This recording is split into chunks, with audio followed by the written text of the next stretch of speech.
Olá a todos os alunos. Na aula de hoje, nós vamos falar sobre transformações do carbono e matéria orgânica do solo. Falando então sobre o ciclo do carbono. Nós sabemos que ocorre a fixação de carbono atmosférico através dos processos de fotossíntese. Então, o CO2 que está presente aqui na atmosfera, ele é fixado via processo de fotossíntese. Esse processo de fotossíntese, ele é realizado primordialmente por plantas, mas também pode ser realizado em menor escala por cianobactérias. Então, esse carbono, ele vai ser convertido em carbono gasoso em formas orgânicas, em compostos orgânicos. Esses compostos orgânicos, eles vão servir de alimentação para os animais e também as plantas entram em senescência e depositam o material rico em carbono, que apresenta a sua constituição, o carbono, sobre o solo. Então, esse material que é deposto sobre o solo, ele vai sofrer decomposição obrigatoriamente pelos organismos do solo, transformando as substâncias orgânicas em novas substâncias orgânicas e parte do carbono que está presente nesse material orgânico morto vai voltar de novo para a atmosfera pelo processo de respiração, pela emissão do CO2. Assim como as plantas, os animais também vão ser agentes de deposição do material orgânico do solo e de emissão de CO2 pelo processo de respiração, ok? Então, os animais eles vão eliminar materiais orgânicos através das suas fezes. Restos de animais também podem ser depositados no solo, sofrer decomposição pelos micro-organismos e parte vai ser liberado na forma de CO2 pelo processo de respiração e parte vai ser transformado compondo a matéria orgânica morta do solo. Então, todos os organismos que respiram são capazes, que oxidam moléculas de carbono, são capazes de realizar a emissão do CO2. E a fixação do CO2, ela vai ser realizada por agentes que têm a capacidade de realizar fotossíntese, os fototróficos. Além disso, algumas atividades humanas também realizam a emissão do CO2, do carbono. O carbono também pode haver captação em águas de oceano através da produção de biomassa, da produção de algas, tá? Que por sua vez vão servir de alimentos para alguns peixes, contribuindo para a cadeia alimentar. Mas na aula a gente vai ver essencialmente as atividades relacionadas à microbiota em ambientes naturais. Então, falando sobre o solo ele vai apresentar em sua constituição uma matéria orgânica viva, tá? Que seriam composta pelo sistema radicular das plantas, pela microbiota do solo, por fungos, por bactérias. Também vai compor, fungos e bactérias vão compor aqui a biomassa microbiana do solo. Além disso, nós temos o carbono orgânico do solo estando presente pela fauna do solo, como formigas, minhocas, besouros. E aqui nessa foto estão diversos organismos da mesofauna, que seriam organismos de tamanho menor do que a macrofauna, tá? Aqui tem uma infinidade de organismos, tá? Ácaros, colêmbulas. Então, diversos tipos de animais que estão presentes aqui na fauna do solo. Aqui não tem exemplificação de foto, mas estão presentes também uma microfauna que seria composta por nematóides e protozoários. Então, essencialmente, a matéria orgânica viva do solo vai ser composta por sistema radicular de plantas, a fauna do solo, tá? Os animais que habitam o solo, e também a biomassa microbiana, ou seja, os micro-organismos vivos que estão presentes no solo. A matéria orgânica do solo, uma outra fração, vai estar na forma de matéria orgânica morta, tá? Essa matéria orgânica, a gente consegue visualizar ainda algumas características, componentes dessa matéria orgânica que deu origem. Nesse exemplo aqui, essa serrapilheira, a gente consegue ver restos de galhos de folhas. Essa matéria orgânica que a gente ainda consegue visualizar parte das suas características vai ser considerada a matéria orgânica macro-orgânica, que tá, não é I, é macro-orgânica, ok? E a matéria orgânica que já está decomposta e a gente não consegue visualizar os compartimentos, mas apresenta essa coloração mais amarronzada ao solo, vai ser denominada então o humus, que seria a matéria orgânica decomposta, tá? Então, a matéria orgânica morta vai ser composta pela matéria macro-orgânica. A livre é a que está sobre o solo na forma de serrapilheira. Oclusa seriam restos de folhas de galhos que estão presentes aqui no perfil do solo e não são decompostos com tanta facilidade porque a microbiota está mais concentrada aqui na superfície do solo, ok? Então, essa matéria macro-orgânica oclusa é uma matéria orgânica que está protegida no solo. Ao passo que o humus seria o material recalcitrante, o que sobrou do processo de decomposição dessa matéria macro-orgânica. Então, a matéria macro-orgânica ela é fonte de abastecimento do humus. Se o solo ele apresenta alguma mudança de uso em que é retirada a matéria macro-orgânica do solo, ou então muda a vegetação e incide menor matéria macro-orgânica do solo, às vezes num primeiro ano não é apresentada essa diferença na análise de solo, porque o que é medido ali em matéria orgânica é a matéria orgânica decomposta, que está presente no solo mineral. Tá? E a gente peneira, então essa matéria orgânica oclusa que está aqui no perfil também não é determinada. A partir desse processo que é feito um manejo com a diminuição da entrada de matéria macro-orgânica, no primeiro ano já tem a diminuição da matéria macro-orgânica, mas nos próximos anos é que vai ser observada então a diminuição da fração humus da matéria orgânica decomposta propriamente dita. E essa matéria orgânica, então a gente falou já que os compartimentos a gente pode separar em matéria orgânica viva, matéria orgânica morta, e a matéria orgânica morta pode ser separada então em macro-orgânica e humus, né, que seria matéria orgânica decomposta.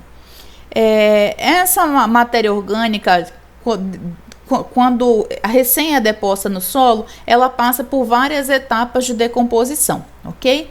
A primeira etapa é a redução do tamanho. Quem é que vai atuar para realizar a redução do tamanho? Essencialmente a fauna do solo, tá? Todos esses organismos aqui, a mesofauna vai ser extremamente importante para a decomposição dessa serrapilheira em ambientes naturais, tá?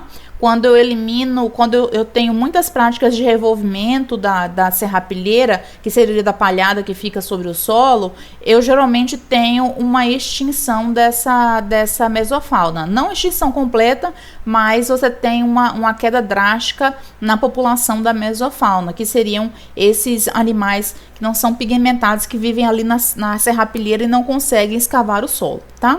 Já os que conseguem escavar o solo ficam um pouco mais protegidos. Então, tanto mesofauna, tá, que seriam estes organismos aqui, como a macrofauna, tá, minhocas, formigas, cupins, besouros, larvas de insetos, larvas de moscas, toda essa mesofauna contribui, e dentre eles, um agente extremamente importante são as minhocas e os cupins, vão conseguir quebrar esse material inicialmente num tamanho menor, tá?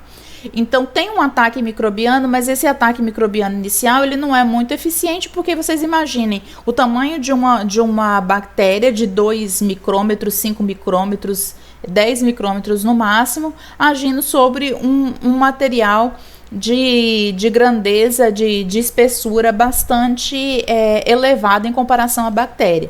Então, num primeiro momento, essa mesofauna ela realiza a redução de tamanho e degradação desse material. Esse material, uma parte vai ser particulado, outra já vai compor o humus do solo, tá? Após sofrer redução, a gente observa em maior escala o ataque microbiano inicial, tá? Esse ataque microbiano inicial é realizado pelos micro-organismos oportunistas, que são aqueles que a gente viu na outra aula, que se dividem rapidamente e conseguem decompor o material muito rapidamente. Mas eles conseguem decompor o quê? O material que é facilmente digerido, que seriam açúcares simples, materiais genéticos, proteínas, tá? E como resultado, dá origem a uma nova biomassa microbiana, tá? Um aumento dessa biomassa. Então, os micro-organismos que realizaram a digestão desse material reduzido aumentam em população, dando origem a uma nova biomassa microbiana do solo. Então, sempre que eu tenho incremento de resíduo no solo, eu tenho um aumento da população de fungos e bactérias, tá? O aumento da biomassa microbiana. Então, parte desse carbono vai ser incorporado na biomassa microbiana e parte vai permanecer no solo. É observado, então, o material resultante vai ser realizado, então, um ataque microbiano intermediário, tá? Em que esse substrato do ataque inicial, ele vai sofrer um ataque, ele vai ser decomposto e vai ser formado, então, a biomassa microbiana de sucessão, tá? A diversidade microbiana, nesse ponto aqui, será um pouco mais equilibrada, porque no ataque microbiano inicial, eu tenho aumento da população e competição pelos oportunistas, ao passo que o ataque microbiano intermediário e final já não vai apresentar tantos micro-organismos oportunistas. Então, nessa fase do ataque microbiano intermediário, não é observado um aumento da biomassa microbiana, mas sim uma mudança em quais organismos. Vai haver uma senescência, né, uma morte de alguns organismos oportunistas e vai haver uma ascensão de micro-organismos estratégicos que conseguem decompor material que já não é mais tão fácil decomposição. E é observado, então, um ataque microbiano final, tá? Em que vai ser realizada a decomposição de material recalcitrante por fungos e actinobactérias. Então, aqui a gente tem uma sucessão não só de diversidade de micro-organismos, mas por grupos completamente diferentes, tá? A gente tem uma ascensão pelos fungos e pelas actinobactérias, que são organismos que, embora não tenham um crescimento tão acelerado como algumas bactérias oportunistas, eles conseguem decompor material de maior complexidade. Vamos falar então sobre alguns compostos microbianos e qual as características desses compostos em relação à decomposição, ok? Então, o primeiro composto que a gente vai ver é a celulose, tá? Como vocês podem ver, a celulose ela vai ser composta um monômero, né, de glicose de vários grupamentos de açúcar ligados por ligações beta 1,4, tá? Essa ligação beta 1,4 ela é quebrada por uma enzima, tá? Pode ser quebrada pela celulase ou pela beta 1,4 glucosidase. Em alguns estudos de biomassa microbiana, de ciclo de carbono, de qualidade de carbono, é medida a atividade dessa enzima como um parâmetro para responder à atividade de decomposição do solo, tá? Quando se quer investigar se aquele manejo tá havendo uma maior atividade microbiana relacionada à decomposição de compostos orgânicos, pode ser medida então a atividade dessa enzima, a beta-glucosidase, tá? Ela é bastante utilizada em pesquisas. Após a quebra então da celulase em monômeros de glicose, e essa glicose vai passar então pelos processos de glicose, o ciclo do ácido cítrico, né, o ciclo de Krebs, ou a fermentação para organismos que são fermentadores, tá? Então, depois que a quebra da celulose por essas enzimas são extracelulares, tá? Então, a celulose, ela tá aqui presente no material vegetal. Micro-organismos vão liberar enzimas, tanto a celulose quanto a beta 1,4 glucosidase, que vão quebrar a celulose em moléculas de glicose. Essa molécula de glicose, então, vai ser absorvida pelo micro-organismo. Quando o micro-organismo realiza a respiração, ele vai oxidar essas moléculas, né, para obter energia, através da glicose, do ciclo de Krebs e da cadeia transportadora de elétrons, né? Para obtenção de energia para a formação de ATP. E já os organismos que são fermentadores vão produzir ácido lático, principalmente ácido acético, a partir dessas moléculas de glicose. Só que esses organismos fermentadores, eles não estão presentes no solo em elevada frequência, tá? A gente observa que a grande maioria dos micro-organismos que vivem no solo, que compõem a biomassa microbiana, vai ser composta por organismos respiradores aeróbicos. A não ser que quando o solo está alagado, a gente tem uma sucessão, uma maior presença de fermentadores e respiradores anaeróbicos. Uma outra substância que nós veremos aqui na aula é a hemicelulose e as pectinas, tá? Tanto hemicelulose como pectinas, elas vão ser formadas aqui por alguns grupamentos de glicose, né? E vão apresentar aqui alguns grupamentos radicais carbonos e tem aqui um anel aromático que geralmente vai ficar como material remanescente. O objetivo das bactérias sempre vai ser absorver monômeros de açúcar. Então, no primeiro momento, vai ser realizada uma digestão extracelular, tanto da hemicelulose como das pectinas. Então, os micro-organismos realizam a exudação de algumas enzimas e o primeiro produto é o ácido galacturônico, tá? A partir desses ácidos galacturônicos é formado, então, monômeros oxidados de glicose e essa glicose, então, vai ser incorporada ao ciclo de Krebs. Observem que, no final das contas, principalmente esses organismos que degradam materiais mais fáceis como a celulose, a hemicelulose e a pectina, o objetivo sempre é formar glicose para realizar a oxidação na glicólise e no ciclo de Krebs, ok? A hemicelulose, ela é degradada num primeiro momento por fungos, e na sucessão, os produtos dessa decomposição são bactérias, ao passo que as pectinas vão ser degradadas essencialmente por bactérias. As bactérias é que vão ser responsáveis pela decomposição da pectina. Em ambientes naturais, geralmente há um equilíbrio entre a diversidade de fungos e bactérias. Em ambientes agrícolas, já há um favorecimento dos grupos das bactérias. E essa decomposição fica um pouco prejudicada porque não há uma população proeminente de fungos para fazer esse ataque inicial da hemicelulose, tá? Não que não existam, eles vão estar presentes em menor frequência do que em ambientes naturais. Em ambientes naturais, a gente vai conseguir encontrar, até mesmo pelo solo ser característico um pouco mais ácido, uma presença maior de fungos.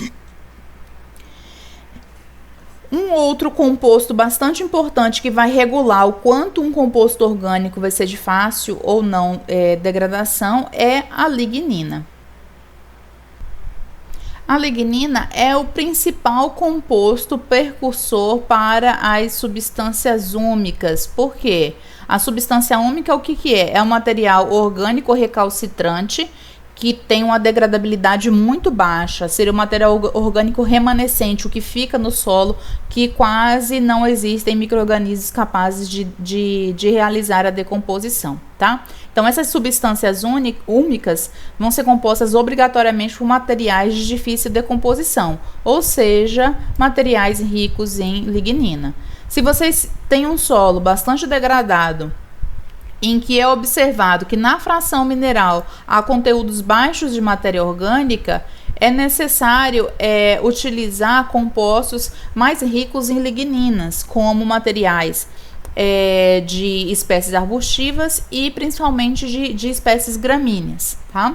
Então, vai apresentar um material de degradabilidade menor, contribuindo então para os conteúdos de matéria orgânica do solo mineral, tá? A lignina, ela vai ser decomposta basicamente por basidiomycetos e ascomicetos, tá? Por fungos. bactérias não vão ter uma boa eficiência na decomposição da lignina. A lignina ela vai ser decomposta em várias etapas. Então, num primeiro momento, vai haver a conversão do ácido coniferil, tá? Em ácido ferúlico. Depois, há a incorporação do material dessa decomposição à célula microbiana, tá? Essa célula microbiana vai realizar várias reações desse substrato, formando, então, ácido succinil e ácido acético para os fermentadores, tá? Esse ácido succinil, ele é um dos percussores, ele pode ser oxidado aqui em algumas etapas, né? Ele já é um subproduto de algumas etapas do ciclo de Krebs.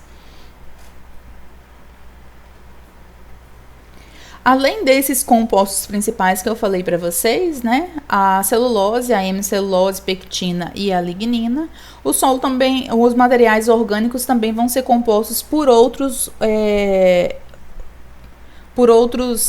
componentes orgânicos, como amidos, lipídios, glicogênio, quitina, né, ricamente presente em parede celular de fungos e proteínas. Alguns compostos que têm um alto teor de nitrogênio vão apresentar uma degradabilidade maior, porque além de servir como fonte de carbono, fonte de energia, também vai servir como fonte de nitrogênio para a formação de proteínas e material genético da biomassa microbiana, das novas células de biomassa microbiana a serem formadas, tá? O que vai influenciar então a decomposição desses compostos que são depostos sobre o solo, sobre a matéria orgânica que é deposta sobre o solo? Então, o primeiro fator, o mais importante, é a composição do resíduo. Qual é o teor de lignina desse resíduo? Qual é o teor de amido? Uma batata, por exemplo, se eu cortar a batata em várias fatias, colocar sobre o solo, em questão de dias, esse material já vai sofrer uma rápida decomposição, principalmente se eu tiver minhocas ali agindo para triturar e favorecer o ataque microbiano posterior. Ao passo que quando eu tenho um material mais recalcitrante, mais lignificado, esse resíduo vai permanecer no solo por mais tempo, porque não são todos os organismos vivos que são capazes de decompor. Um outro fator bastante importante é a relação CN, que a gente vai ver mais à frente, que quanto maior o teor de carbono, menor a degradabilidade do composto orgânico. E quanto maior o teor de nitrogênio, maior a degradabilidade dos compostos orgânicos. Isso tem a ver com a necessidade que o micro-organismo apresenta de absorção de nitrogênio e também a fácil degradação de compostos que apresentam nitrogênio na sua constituição. Fatores físico-químicos, fatores abióticos do solo também vão interferir na degradabilidade da matéria orgânica, tá? Então, o adequado para a decomposição da matéria orgânica é o adequado para a atividade microbiana, que também se parece muito com o adequado para a atividade de desenvolvimento vegetal, tá? Então, o adequado que são temperaturas amenas, não muito próximas de 10 graus, em torno de 24, 30 graus, tá? Seriam as temperaturas adequadas, né? Ótimas para o desenvolvimento de micro-organismos. pH próximo à neutralidade, levemente ácido. Geralmente, a maioria dos grupos bacterianos não tem uma boa tolerância a pHs um pouco mais alcalinos e nem a presença de elementos tóxicos associados a esse pH. Umidade. Além da umidade necessária para a atividade microbiana, os micro-organismos também precisam da umidade para realizar a movimentação e ter acesso até o substrato. Então, a água vai ser imprescindível para as atividades, para as reações bioquímicas, para a movimentação dos micro-organismos. A aeração também é extremamente importante, porque os organismos que realizam a decomposição são predominantemente aeróbicos. Então, o solo ele tem que estar úmido, mas ele tem que apresentar no seu perfil, ao longo do seu volume, cerca de 25% de oxigênio, assim como é observado para as plantas, tá? Por quê? Por que isso é tão importante? Porque a absorção de oxigênio vai ser mediante a fração gasosa do solo. Então, obrigatoriamente, se eu tenho um solo bem oxigenado, não compactado, não alagado, vai favorecer o processo de decomposição de organismos aeróbicos. Um outro fator bastante importante que está ligado a fatores químicos do solo é a presença de fatores tóxicos. Quem pode ser considerado como fator tóxico? A presença de alumínio trocável, tá? Bastante presente nos nossos solos intemperizados que não estão recebendo correção de fertilidade. Então, o alumínio geralmente prejudica a atividade microbiana de decomposição de matéria orgânica. Elementos, metais pesados ou que sejam nutrientes que não estejam em concentrações adequadas, que estejam em níveis tóxicos, também podem prejudicar a decomposição. O uso de defensivos agrícolas, de pesticidas, que são tóxicos à comunidade microbiana, também vai diminuir a sua taxa de decomposição. Antibióticos produzidos pela própria microbiota do solo ou realizado por aplicações também vão diminuir a decomposição da matéria orgânica do solo. Nesse gráfico aqui, a gente pode ver um pouco do processo de imobilização e mineralização de nutrientes em função do tempo e da relação CN do material orgânico decomposto. Então, vamos considerar como exemplo um material que tem uma elevada relação CN, tá? Um material de gramínea. Ele é deposto do solo, ele sofre a perda de CO2, então, com a perda de carbono, há o quê? Uma diminuição da relação CN, tá? Então, se eu perco carbono, eu tenho uma diminuição da relação CN, ok? Então, nesse primeiro momento, quando a relação CN é muito elevada, ocorre uma imobilização dos nutrientes, tá? Os nutrientes presentes na matéria orgânica já são automaticamente incorporados à biomassa microbiana. A biomassa microbiana, ela está decompondo o material, mas ela está utilizando esses nutrientes para a sua divisão celular, tá? Então, à medida em que vão se passando alguns dias, vai havendo uma redução da relação CN. Aqui em torno de 20 a 30, a quantidade de nutrientes que sofrem mineralização, ou seja, que passam da sua forma orgânica para a forma inorgânica. O nitrogênio que estava presente numa base nitrogenada e é transformado em NH4 e liberado no solo, é mais ou menos a mesma quantidade de nitrogênio que estava presente no resíduo e foi incorporado à biomassa microbiana, ok? A partir daqui, então, né, quando eu tenho uma maior redução da relação CN, é que eu passo a observar, então, a mineralização do nitrogênio e dos demais nutrientes, ok? Então, por volta aqui, a partir dos 30 dias, é que é observada, então, a liberação de nutrientes para as plantas. Antes disso, a liberação de nutrientes já está associada à incorporação da própria biomassa do micro-organismo. Então, se eu quero, por exemplo, acelerar o tempo de disponibilidade de um nutriente de um composto orgânico, eu primeiro faço a compostagem, tá? Então, eu faço processos de compostagem para aplicar o resíduo no momento que ele já está aqui realizando a liberação de nutrientes, ok? E aqui, o material orgânico, ele não some de todo, fica um material remanescente aqui formando o humus do solo, tá? E esse material aí tem uma degradabilidade muito, muito baixa e pode permanecer no solo por algumas décadas. Bem, gente, em relação à aula sobre o carbono, que eu gostaria que vocês soubessem dessa aula, tivessem uma visão geral do ciclo do carbono, tivessem noção que essa biomassa microbiana, ela é importante para a ciclagem de nutrientes e para a sucessão desse material de serrapilheira de material macro-orgânico para humus, que isto essa decomposição, essa transformação da microbiota é uma ação em conjunto da fauna do solo com os micro-organismos do solo, tá? Não há ação só de um grupo, mas há uma integração desses grupos. A atividade de fauna favorece posteriormente a decomposição por micro-organismos, e os micro-organismos vão realizar então essa decomposição liberando os nutrientes, ok?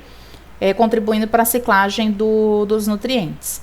Nós falamos da degradabilidade de alguns resíduos e falamos também o quão é importante a composição do resíduo e as condições ambientais para que essa taxa ocorra de forma adequada. Então é isso. Próxima aula a gente vai começar a falar sobre nitrogênio. Bons estudos!